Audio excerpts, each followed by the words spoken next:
आपल्याला करेन.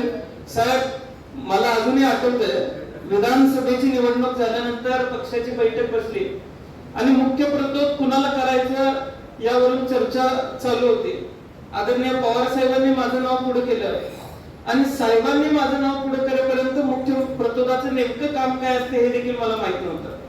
पण परत समोर बसल्या बसल्या मी गुगल वरती मुख्य प्रतोदाचं नेमकं काम काय वाचलं आणि जयंत पाटील साहेबांनी सगळ्यात आधी त्या नावाला संमती दिली. आणि आज मी तुम्हाला एकच सांगतो की मला मुख्य प्रतोद करताना तुम्ही सांगाल तिथे सही करण्याचा शब्द मी जसा दिला होता तसा जिल्हा परिषद पुढे नेत असताना सुद्धा म्हणजे मी पक्षाची भूमिका मांडतोय, माझ्या मतदारसंघाची भूमिका मांडतोय, तुमच्या शब्दाच्या पुढे माझा एकही जिल्हा परिषद सदस्य जाणार नाही हे सुद्धा मी आज या ठिकाणी तुम्हाला सांगतो.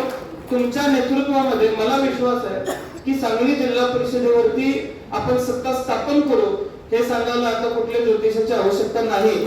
आणि गणित घालण्यात आणि करेक्ट कार्यक्रम करण्यात तुम्ही हुशार आहे, त्यामुळे तुम्ही करेक्ट कार्यक्रम कराल अशी आशा आम्हाला सर्वांना आहे.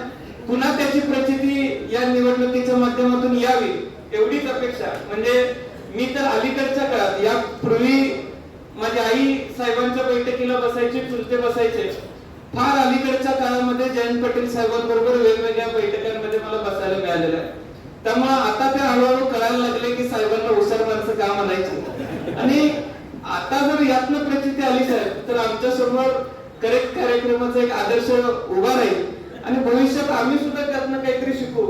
त्यामुळं तुमचा आशीर्वाद या पुढच्या काळात असाच असू दे आणि तुमच्या नेतृत्वामध्ये या पुढच्या काळात जिल्हा पातळीवरची कुठलीही निवडणूक असो, जशी आता ताकद आम्ही उभी केलेली आहे तशीच या पुढच्या काळात देखील तुमच्या पाठीमागे ताकद